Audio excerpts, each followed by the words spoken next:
Hi guys. As promised to some of you, I have decided to read some excerpts of Persian literature that have been translated into English. This particular book I really like because I like the way it was translated. Some translations aren't that great, so I did enjoy this one. I'm going to read you excerpts from a shortened version of Shahnameh Ferdowsi. Okay, the first thing we're going to do is go through some of the history, which is in the preface of the book, and then it talks about how we got to the book itself. And after that, we will dive right into the actual chapters. So, during the reigns of the early Persian kings, scribes would compile written reports about the important events of the day. A king called Yazgard, who was interested in history, appointed a learned person to collect all the written history from these reports. This chosen person started by collecting all the reports and asked the Mobidan, sorry if I'm not pronouncing that right, religious leaders for information on missing periods so that his work would be complete as possible. What was eventually collected became a great book of history. It intermingled historical facts, legends, and myths, beginning from the reign of Kiamars until the end of the reign of Khosrow Parviz. These were like all kings, Persian kings. When the Arabs invaded Iran, the Arab commander Sad Vaghas managed to get hold of the imperial library and sent it to Omar, the leader of the Arabs. Omar commanded translators to look at these books, ordering them to be translated if they were worthy or burnt if not. Translators read these historical stories to Omar, who enjoyed many of the passages because the justice of Pishtadiyan and the decisions of the ministers coincided with Islamic laws. He ordered the translation to be done. At the beginning of the rise of Islam, the king of Ethiopia helped and gave sanctuary to many Muslims. For this reason, Omar sent many gifts taken from Yazgard's treasury to the king. Among those gifts was the Book of Kings of Iran. The king of Ethiopia ordered his scribes to translate this book and for copies to be made so that in short time the Ethiopian people were able to read and enjoy it. Not long afterwards, the Book of Kings found its way to India and people of India became fond of it too. Finally, a copy of the book surfaced in Khorasan. This was the time of the Yaqub Lays, who ordered the Book of Kings to be translated yet again, and the events after the king of Khosrow Parviz until Yazgard be added to it. After the translation and additions were finished, many copies were made and spread amongst the Iranian people. The Book of Kings became so popular that the poet Daqiqi began to put the book into verse. Daqiqi had finished only 1,000 couplets when he was murdered by his servant and his work left unfinished. It is believed that it is from that time the Book of Kings became known as Shahnameh. After the rule of Lais, Sultan Mahmud Ghaznavi became the ruler in Iran. He was brought up in the time of the Samanian dynasty and had always wanted to rule like them. He was very interested in the history of Iran and spent much of his time talking with learned people and nobles about the greatness of the Sasanian royal court. One day he decided to do something for the history of Iran and ordered that the Shahnameh be written entirely in verse. His name was Mansur, his title Abdul Qasim, but he was known as Ferdowsi. Ferdowsi was born in 329 AH 940 AD or 330 AH 941 AD in a village called Pas near Tus. His father was Maulana Fakhreddin Ahmad bin Maulana Farooq al-Ferdowsi. Try saying that 10 times fast. Ferdowsi went to school studying all the knowledge of that time and spent most of his days reading. When he learned that Daqiqi, the poet of Shahnameh, had been murdered and that Sultan Mahmud Ghaznavi wanted the Shahnameh to be written in verse, Ferdowsi was interested in undertaking this job himself. As he didn't have the entire book himself, he consulted his friend Muhammad al-Lashkari. His friend told Ferdowsi that he believed Ferdowsi was the only person capable of writing the Shahnameh in verse, and that he could lend him his own complete version of Shahnameh. Ferdowsi accepted and prayed to God for help. He also approached Sheikh Muhammad Mashruq Tusi, a prominent mystic, for guidance. Sheikh told him he would be successful. Ferdowsi was 35 years old when he began to recite Shahnameh, beginning with the story of the battle between Zahak and Fereydun. As the people heard his poetry, their fondness for Shahnameh grew. It took 35 years for Ferdowsi to finish all the stories of Shahnameh. Shahnameh contains the adventures and history of the kings of Pishtadi and Kiani and Sasanian dynasty, with only a few couplets about the Parthian dynasty. Shahnameh Ferdowsi is based on the Shahnameh Abu Mansuri that was compiled by the order of Abu Mansur Muhammad bin Abdurrazzaq Tusi, the ruler of Tus. Besides Abu Mansur's Shahnameh, Ferdowsi relied on oral and written stories that he used in his epic and eternal masterpiece. He also propounded very concise meanings and social and ethical points in his stories. After he finished recalling the Shahnameh, he took it to Ghazni to present it to Sultan Mahmud Ghaznavi. However, the presentation did not go as he expected. It was said that Sultan Mahmud Ghaznavi promised to give 1 gold dinar for each couplet of Shahnameh, but instead gave 1 silver dirham. This breach of promise made Ferdowsi very angry. When he received this miserly payment from Sultan Mahmud Ghaznavi, he then promptly gave it to a bath attendant. It was said that the differences in religion, Ferdowsi was a Shia Muslim, while Sultan Mahmud Ghaznavi was of the Sunni sect. Personal differences in opinion about racial and historical points, and the meanness of Sultan Mahmud Ghaznavi were the reasons for the bad feelings between Ferdowsi and Sultan Mahmud Ghaznavi. Ferdowsi died when he was about 80 years old in the year of 411 AH or 1020 AD, and was buried in his own private garden near Tus.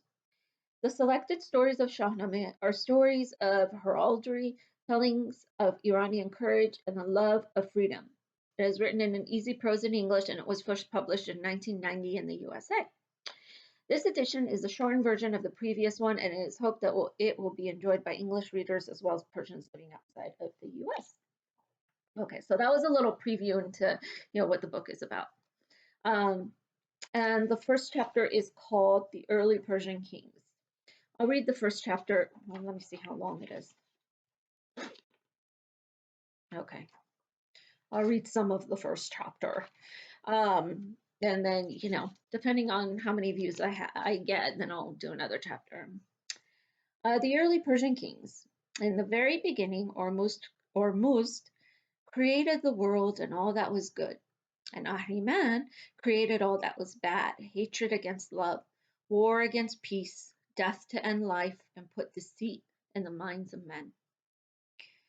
Kiamars was the first king and reigned over the whole world. He lived in the mountains and wore the skins of leopards and ruled justly. His people lived on the wild fruits and the roots that they pulled up. They wore garments of leaves and were very happy. But their happiness was not the wishes of Ahriman, and he sent the black demon to make war upon Kiamars. In a terrible battle, the black demon killed Kiamars, this brave son Siamak. With his death, it was as if evil would triumph. But Kiamar sent for Hushang, the young son of Siamak, whom he loved so dearly, and he said to him, "It is you and I who must fight against the black demon. Now that Siamak is dead, I will call together all who will help me fight, and you will have to lead them." He summoned all his people and all those good spirits, together with the brave beasts of the wild, the leopards and the lions and the tigers, and all the birds of the sky. And his great army gave into the charge of Hushang, and to whom he said, "With the help of great Ormuzd, we shall be victorious, and there will be peace in the world. But I do not think that I shall live to enjoy it. When I am no more, my crown, my throne, and my kingly power shall be yours. Rule well and justly as I have tried to do."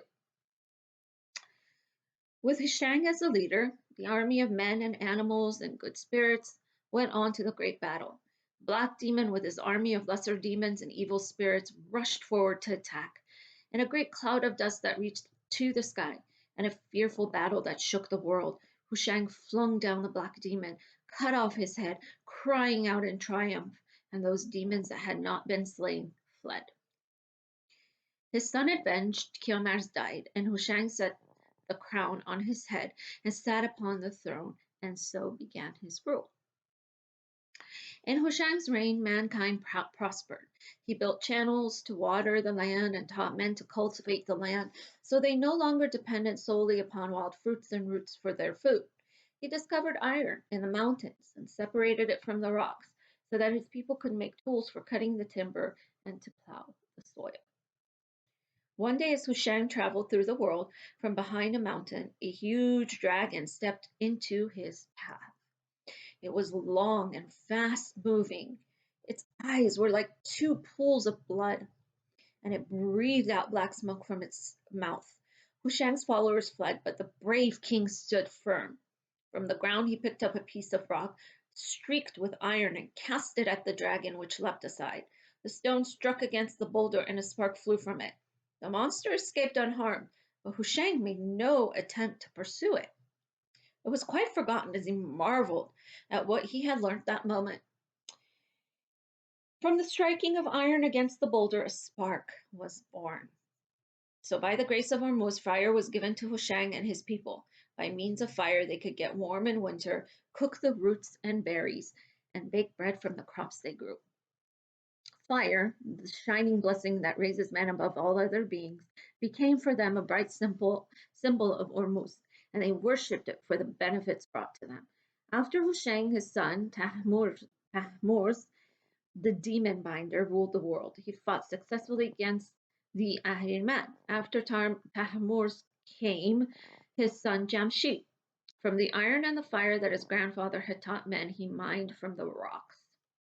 Jamshid forged not only tools but also weapons of war, such as swords, arrows, and spears, to use in battles against the demons. They achieved many victories over all evil beings that fought for Ahriman and celebrated because of these iron weapons. Yet not only the crafts of war, but those of peace also. Men learnt under Jamshid many things. He was the first who discovered the art of spinning and weaving so that they could clothe themselves. He forced captive demons to serve him, making bricks from clay and building houses in which men might dwell, and raising big walls to encircle the houses to protect them from attack. From plants, he drew healing drugs to relieve the pain and sickness sent by Ahriman. He built ships so that men might sail from one part of the world to another. And then, when all the useful arts were in the possession of his people, Jamshid turned his thoughts to the art of luxury. From the rocks he cut precious marbles and gems for jewelry and decorations, and he had gold and silver wrought into adornments. From sweet-smelling flowers he distilled rich perfumes. His people praised him for all that he had taught them. But in the time, but in time, with all the praise and gratitude men offered him, forgetting that without the will of Mormuz, no learning, no crafts, and no benefits would have been possible, yet Jamshid, vain and proud, considering himself as a great benefactor to his people, as divine Ormuzd. Not content with voyaging in a ship around the world, he ruled. He ordered to be constructed a throne of gold and turquoise, on which he sat in splendor, to be carried through the air by winged demon slaves, as though he were the sun himself itself. The years passed and Jamshid grew in arrogance until he fancied himself greater than Ormuzd. He called all his lords and subjects together and said, "There is no other master in the universe besides myself. From me all gifts have come to you, and it is I only whom you should worship. Bow down to me, not as your king, but as the creator of the universe." His people throughout the world were afraid of this madness, so they humbly knelt before him and worshipped him and called him their creator. Out of his sight, men whispered together over his madness, and those who could do so left his service and hid themselves in distant places. Okay, so that is the first chapter. Tune in next time for me to read the second chapter.